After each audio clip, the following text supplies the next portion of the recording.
ఈ రోజే డౌన్లోడ్ చేయండి. మీ ఫేవరెట్ షోస్ చూడండి. మాయా భయం చూస్తే రాహుల్ ఆ విధంగా కావడానికి తనే ఏదో చేసిందని అర్థమవుతుంది. ఆధారం దొరికితే మాయ గురించి అత్తయ్య వాళ్ళ దగ్గర మాట్లాడగలను. తనైతే మామూలు మనిషిలా అనిపించడం లేదు.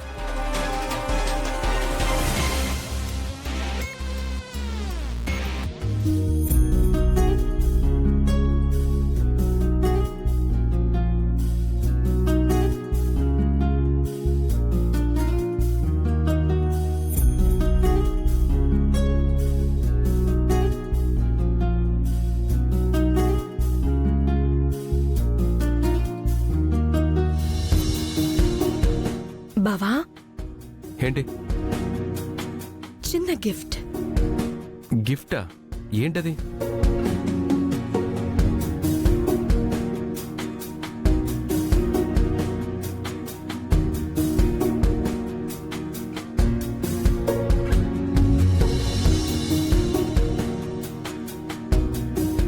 ఎందుకవని ఇదంతా? నా శాలరీ డబ్బులను కొంచెం కొంచెం దాచి నీ గురించి కొన్నాను. ఇప్పుడెందుకు?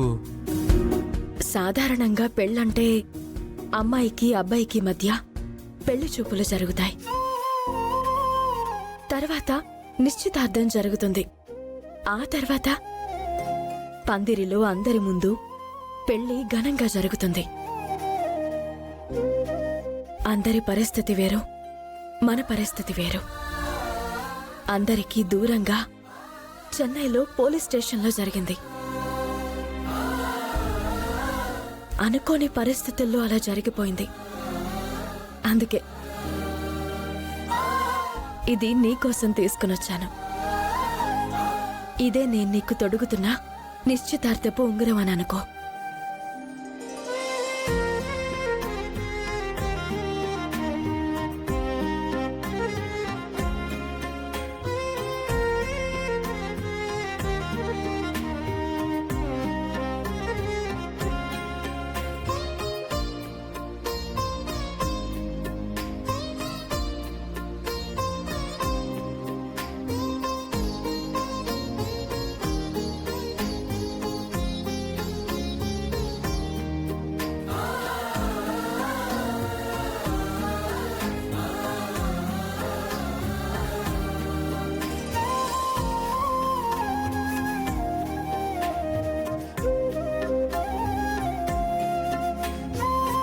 ఇది ఎప్పటికీ నీ దగ్గరే ఉండాలి.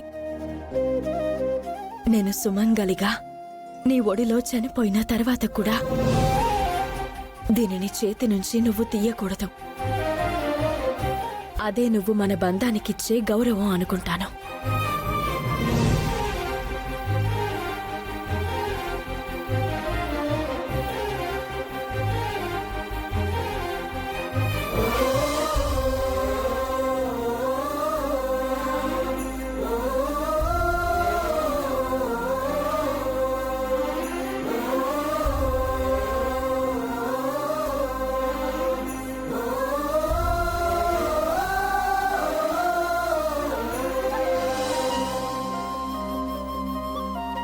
ఏంటి బావా, ఉంగరం వంక అలా చూసుకుంటున్నావు? ఏం ఆలోచిస్తున్నావు? మన బంధానికి గుర్తుగా ఇది నువ్వు నాకిచ్చావు, గుర్తుందా? నాకెందుకు గుర్తుండదు? మన పరిచయం అయిన దగ్గర నుంచి ఇప్పటి వరకు ప్రతిదీ నాకు గుర్తుంది. మర్చిపోయే పరిస్థితులు నీకొచ్చాయి. తొందరలో మాయకు నాకు నిశ్చితార్థం ఉంది. సో సో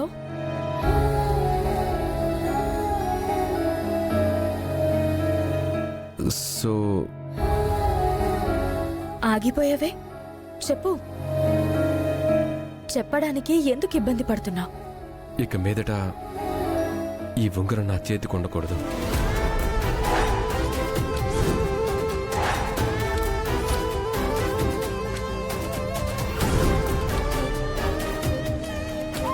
అందుకే ఇది నీకిచ్చేయాలని నిర్ణయించుకున్నాను.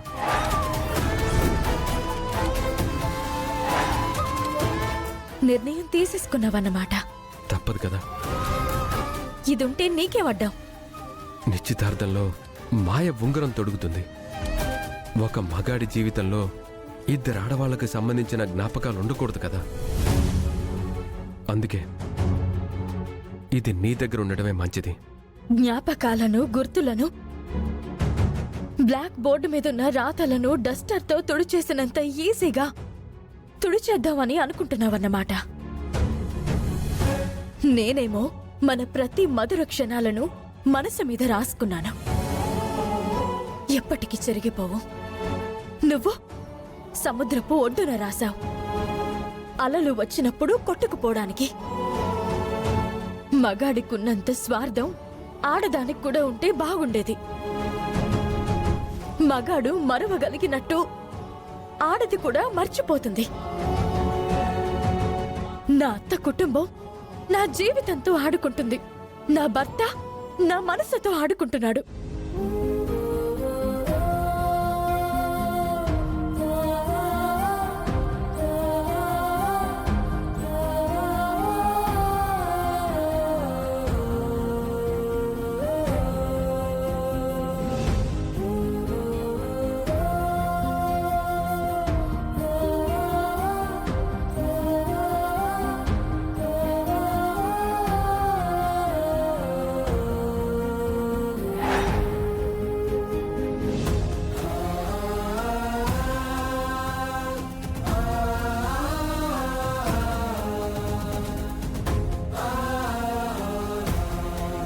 నువ్వు నాకు తిరిగిచ్చేసింది ఉంగరాన్ని మాత్రమే కాదు, నువ్వు నా మీద చూపించిన ప్రేమని కూడా. ఇది కట్టె కాలే వరకు నీతోనే ఉంటుందని ఆనాడు మాటిచ్చావు కదా. ఆ మాట ఇప్పుడు ఏమైనట్టు? ఆ మాటకు ఎక్స్పైరీ డేట్ అయిపోయిందా? ఇటువంటి పరిస్థితులు వస్తాయని ఆనాడు మనం ఊహించలేదు కదా. ఎటువంటి పరిస్థితులొచ్చినా కట్టుబడి ఉండడమే కదా బంధం అంటే. కట్టుకున్న దానిని కడ వరకు మర్చిపోకుండా ఉండడమే కదా ప్రేమంటే. నువ్వు నిర్ణయం తీసుకున్న తర్వాత నేను దాన్ని మార్చలేను గాని నా కోసం ఒక పని చేయి. ఇది ఆజ్ఞ కాదు, అర్థింపు. నిశ్చితార్థం అయ్యేంత వరకు ఇది నీ చేతికుంచు. మాయా నీకు ఉంగరం తొడిగేంత వరకు ఉంచు. మాయ తొడిగిన తర్వాత తీసే, అప్పుడు నాకిచ్చే, నేనప్పుడు తీసుకుంటాను. అంతవరకు దయచేసి ఉంచు. నా మాటని కాదనుకో.